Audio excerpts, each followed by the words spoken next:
come from a humble background. Yeah, my father had left the scene by the time I was 7, and my mother was finding it quite hard to cope, so I lived with my grandparents until I was 16, and I think my work ethic came from her. I think most of the values I hold come from both of them, my grandfather and my grandmother. I was lucky with my grandfather, was teach me how to mahi kai, which is live off the land. And my grandmother was always working. She's even working now, and I saw the finer things that she had, and I wanted to achieve them for myself. Yeah. Oh, he taught me about fishing, and yeah. He taught me quite a lot of things. He was a very cool man, very cool old man. I'd like to think he would be very proud of me, and it's good to have confirmation from my grandmother, who's very proud. He's very proud, and that makes me happy. That makes me happy because she knows that the work ethic and the morals that she installed to me, I'll pass them on to anyone who's willing to learn. You're probably wondering why I'm wearing this costume. I'm with the Street Theatre Company, and I have been for about 3 years. This costume specifically would be called Sprout. It's kind of like a tree nymph character where a lot of tree hugging can happen and you can look normal. My real life name is Tamlin. I'm hoping this video will be really educational about homeschooling. I think it's important for people to realize that homeschoolers are different, but we use it and we run with it, so hopefully you learn something from this video. Hello, my name is Shakti Krishnan. I'm a Year 9 student at Hillcrest High School. I'm involved in a lot of activities, but my main interests are sports and music. For sports, I play table tennis, I do skiing and wheelchair racing.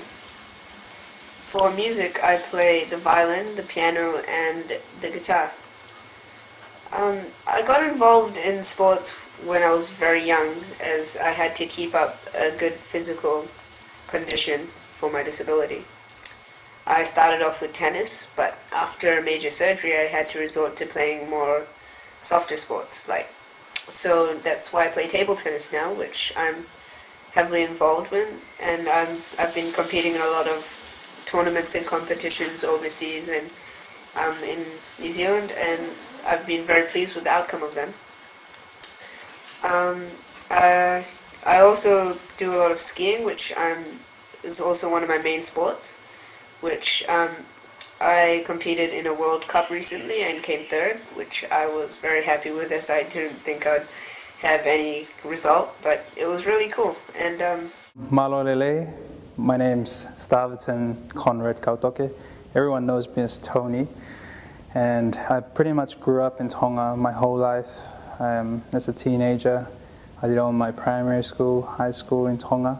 I was diagnosed at birth with spinal bifida, which is a birth defect that affects the spine, which didn't fully form properly, which exposed the spinal cord, which stopped me from being able to walk. Growing up with spinal bifida was very hard, as I would always have people telling me I can't do this or I can't do that. It made me feel very limited. It was really hard for me to make friends with people when I couldn't go out to the park or go bike riding. And it was very, it was upsetting. And it made me feel very trapped and kind of stuck.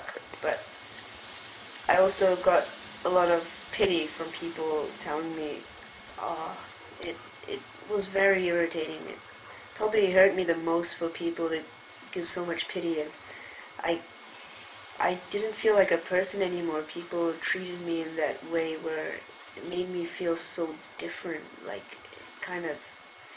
it alienated me, and I actually was lucky enough to bump into the guy. He ended up being my teacher, and he could see that I was passionate about that, and he knew that I was absorbing as much knowledge as he could put in me. So he pulled me to the side, and he just kept me by his side all the time and just taught me everything he knows, which was really, really cool.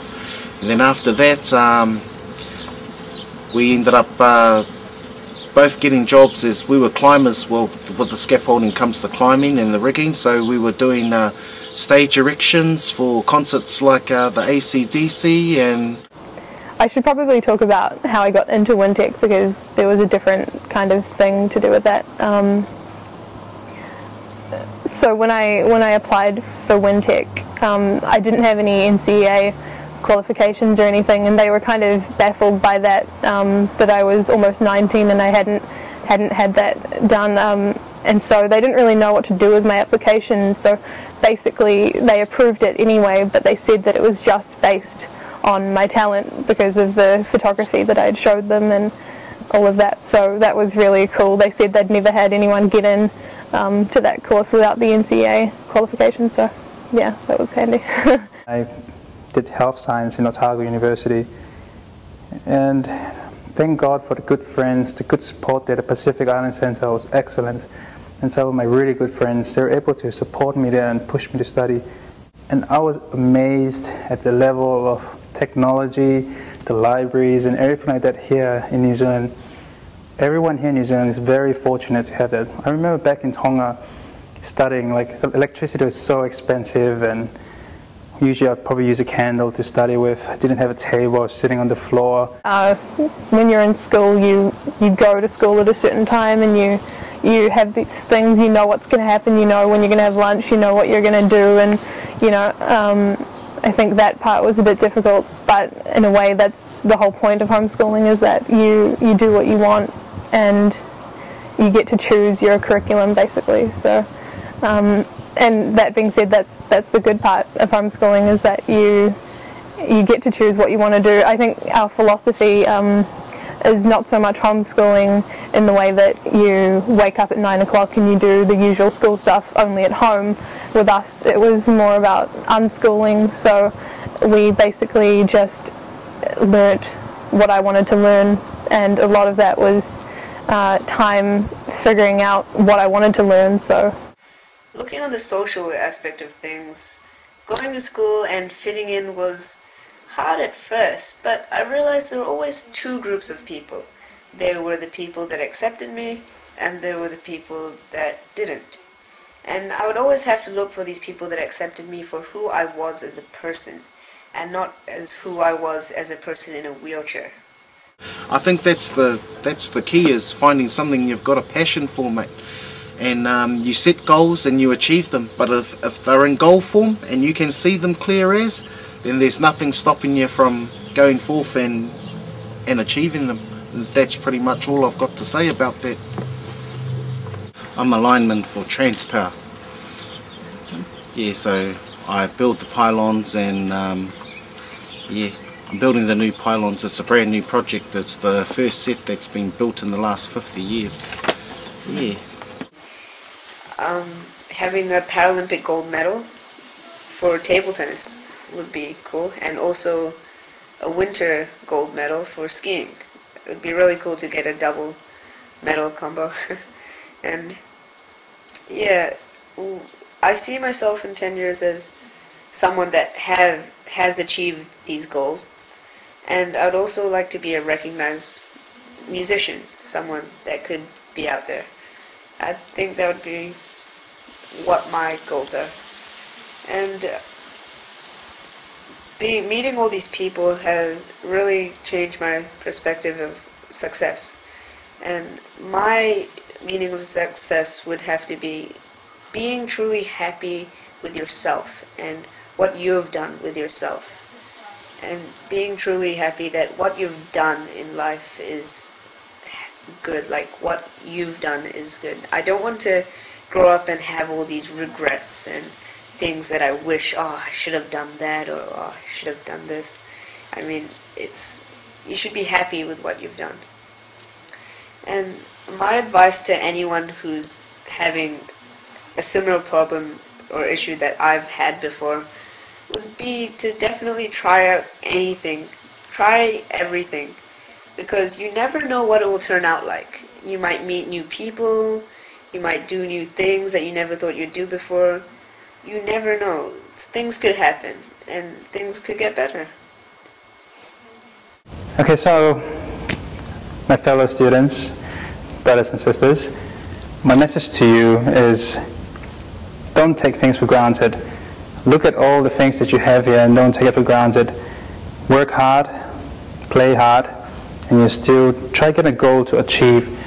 At the end of the day, it's you that have the responsibility. If you want to have a good future, it's yourself. You need to determine what you want. If you want to end up on the dole and just staying at home living the benefit, it's up to you. But at the end of the day, work hard, play hard, and don't take things for granted. And the other thing is, do what you want to be, like what are you passionate about. If you want to pursue something in economics or health or anything, you have to have a passion for it. You got to aim for it. I remember the saying, one of my favorite sayings that kind of like is a motivation. It's by Dr. Ben Carson. He's a pediatric neurosurgeon in Johns Hopkins in America. And the thing that his mother always told him, because he was a black doctor and everyone thought he was dumb and stuff. But his mom always told him this simple thing by saying, you can do what anyone else in this world can do, but only you can do it better. So it's very important that you determine what you want and work hard for it, strive for it. I wanted to be a doctor, and now I am a doctor. And I've got my stethoscope now, which is pretty much a sign of a doctor. Sometimes we just hang it there, but it's like a sign of a doctor. And yeah, I listened to my heart, and this is what I wanted to do, is to become a doctor. You can do it too.